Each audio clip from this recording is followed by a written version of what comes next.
Hello everybody, I'm Valerie Pugsley. I'm here with Terri Olson, the fabulous HR consultant in Orange County, California. We're here helping employers protect their businesses. Absolutely. So, Terri, tell them just a little bit about HR prescriptions.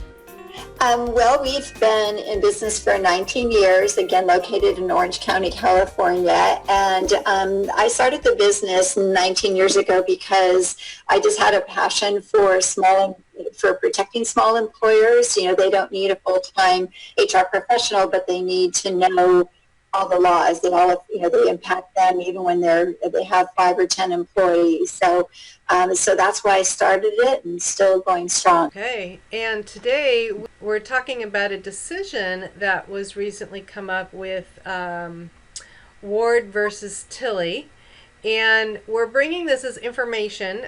You're not an attorney and every situation is different. So if this is something, viewer, that resonates with you in your business, you'll need to contact somebody like Terri or an HR attorney to find out the specifics for your business. So Ward versus Tilly, if I understand it, has something to do with on-call and call-in shifts that people might be working. So do you want to elaborate some more on that? Yeah, most people know that as reporting time pay or show-up pay, and so that's probably the terminology that we're most used to. The way it usually works is that an employee is called into work, and then maybe it's just a really slow day, and so they're sent home a couple hours into their shift, maybe halfway through their shift. I would say that probably restaurants and retailers, dress shops, any kind of retailer is probably the most common industries that you will see these types of situations. But if an employee is, called in and then sent home early, or maybe they're called into work a second time and then they don't work the full second half of the shift, then that's what we are very familiar with as reporting time pay. So the same scenario. In this case, it was Ward versus Tilly's. They had an employee that was questioning what reporting for work meant. And so the decision was, what does that mean? And the plaintiff was looking at the industrial work orders, and specifically because Tilly's is a retailer, they were looking at work order number 7. The case was on-call shifts, call-in shifts. When people call in and stuff, are they entitled to reporting time pay even if they didn't physically show up for work? The schedules that Tilly's had were fixed starting times, fixed ending times, excuse me, and the employees were required to call in to, like with the 2 hours before or something, to see if they needed to come in. And so they had shifts like regular shift and an on-call shift in the same work day. So maybe their regular shift was 4 to closing, and they need to come in at 2 o'clock and work 2 to closing. Then there was the regular shift, where the on-call shift was at the end of the day. So I'm coming in 10 to 2. My on-call shift was 2 to 4. Do I need to stay any longer? And then there was just an on-call shift, meaning calling in and determining whether or not I had to come in at all. So those are the 3 shifts that they had, and the employee, the question was whether they were entitled to reporting time to pay based on the work order number 7. So the question is, what is report for work? And that's what the courts had to decide.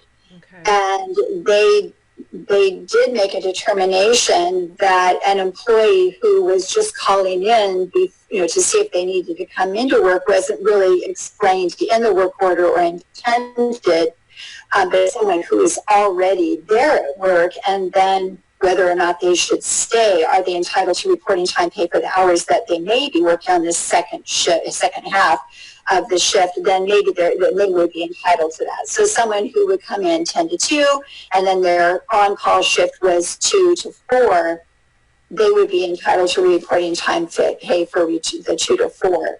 So if you have employees that are working any of those kinds of shifts, you need to be looking at that and make sure that you aren't obligated to pay those any reporting time pay, depending on the shift. And like you said, Valerie, every business is different and stuff. And so somebody has to look to see, have we been doing this wrong, or are we okay and we've paid them properly?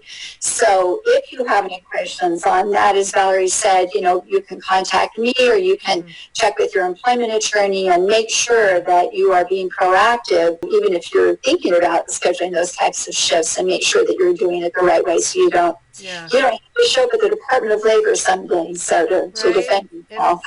As everybody knows, living in the state of California, doing business is a challenging thing, and all these new decisions and things. And you know what? Employers, you're busy doing your business. There's so many things, and it's so wonderful to have experts like you who we can call as needed to be able to contact and see if this is your kind of situation, or even in setting it up, what kind of a thing do you want to set up so that you can make sure you're protecting your business.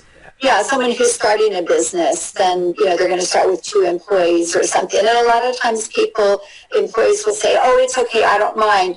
And then somebody else will slap you with a lawsuit. So, employees have the right to ignore their rights, to pick and choose their rights. And so you as an employer want to make sure that you protect your business, because that protects their jobs too. So it's a win. Exactly.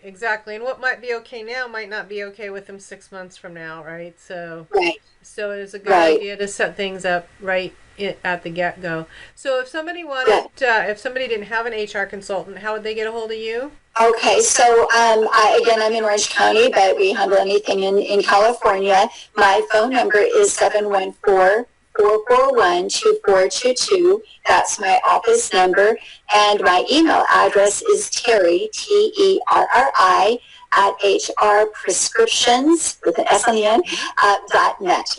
And be happy to answer preliminary questions and see if there's any concern that you should address in your business. Great.